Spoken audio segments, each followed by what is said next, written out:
Alarm. Centrallås. Fjernbetjening centrallås. Kørecomputer.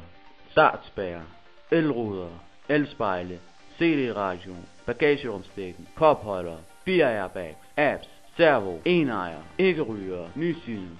Service OK. Første gang jeg kørte i en bil, var ved en garage hos min far cylinder.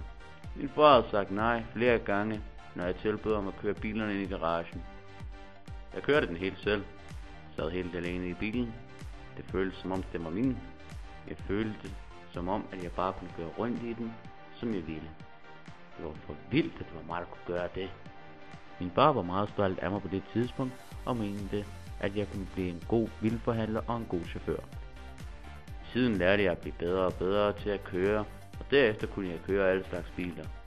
Farten og lyden fra motoren kommer til at føle mig så spændt. Jeg kan mærke det i maven. Når man trykker på speederen, så kommer der en god, stor lyd. Der er forskellige lyde fra hver bil. Det lyder ikke ens. Det er det, som gør det sjovt. Og det bedste lyd kommer, når jeg sidder i Fiat.